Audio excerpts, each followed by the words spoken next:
So as promised, this is the AO3 video for the rule of law.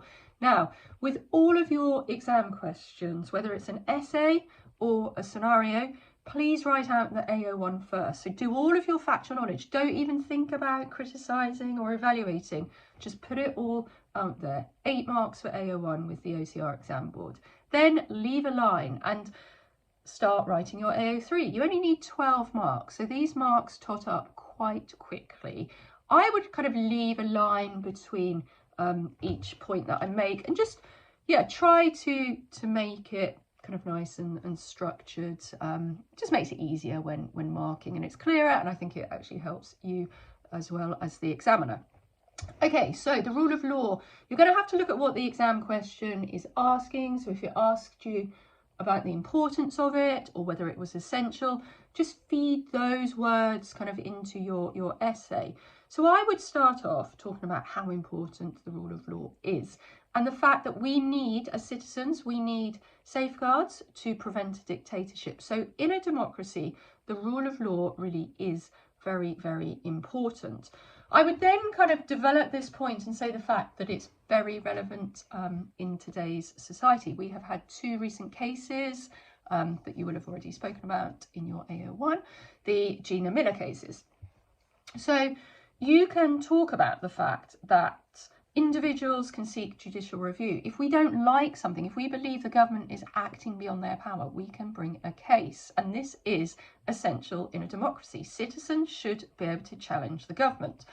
Also, the Miller cases show the importance of the rule of law because the government was acting beyond its powers. What they were doing in those 2 cases was unlawful, and had she not brought those cases, they would have been, they would have gone ahead and acted unlawfully. So I think that really demonstrates the importance of the rule of law.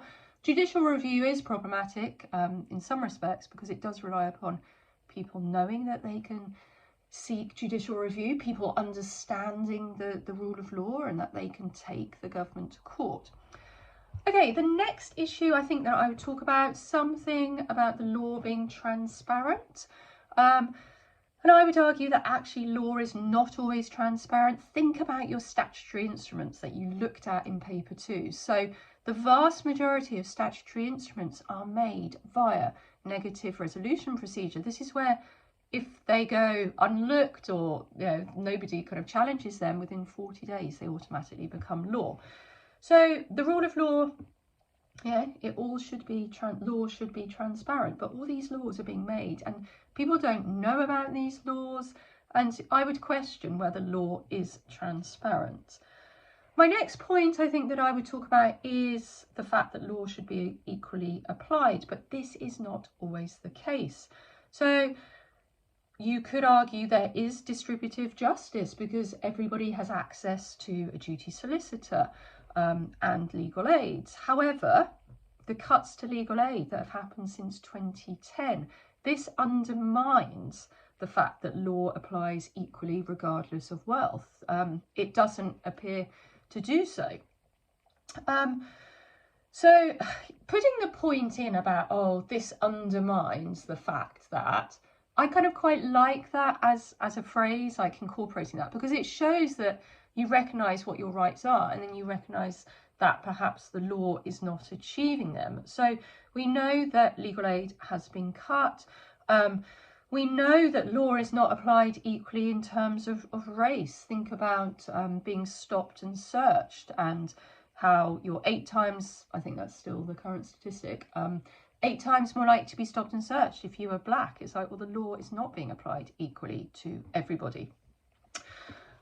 Other things that I would talk about is the fact that Guantanamo Bay exists. Now, you're going to have to read the question quite carefully, because if it's talking about the UK, Guantanamo Bay is not relevant to the UK, because the Americans set up Guantanamo Bay after 9/11, and they put suspected terrorists in there and didn't always tell them about their charges, didn't always give them access to a lawyer.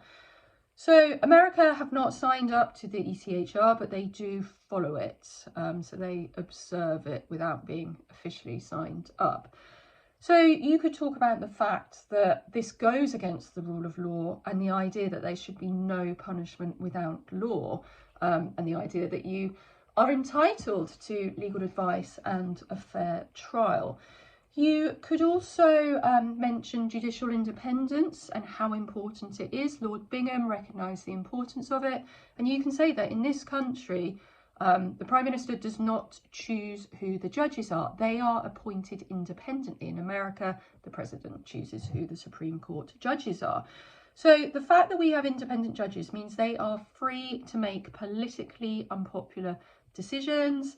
And this really upholds the rule of law and judicial independence. So in fact, yeah, in the cases of Miller, you could argue they made very politically unpopular decisions. They went against the government. But this is absolutely crucial in a democracy. It's also crucial to uphold the idea of the separation of powers and how Montesquieu said all arms of the state must be separated to prevent abuses of power. There's also increased media attention to issues that help inform the public of their rights, help inform the public of any legal challenges and issues, for example, the post office scandal and Hillsborough. So the media can be quite influential in upholding our rights under the rule of law. And a lovely little quote from Lady Hale that I think is really nice, perhaps to finish with, I don't know. She said, "Most people think about the law as doing things to them instead of for them." So I'm just going to read that again. Most people think about the law as doing things to them instead of for them. Now, what she's saying, I think, let me know if you think differently, most people think of the law as really quite restrictive. Oh, I can't do this, or I'm banned from doing this. Whereas what she's saying is actually the law is there to protect you. The law is there to give you rights. I always think if you get stuck with evaluation, think of an alternative. Think about if we didn't have the rule of law and governments could do what they wanted. I mean, they are accountable to the electorate. We elect the government. So as an alternative, you know, what would happen if the rule of law didn't exist? Imagine that, you know, as a society in which we live. Okay, so I appreciate this is a really long video, so thank you very much for your support. Well done in finishing paper 3 and all of the content. Shout out to all of my followers and all of my students. You've all been very supportive, and best of luck. Let me know if you have any questions or comments.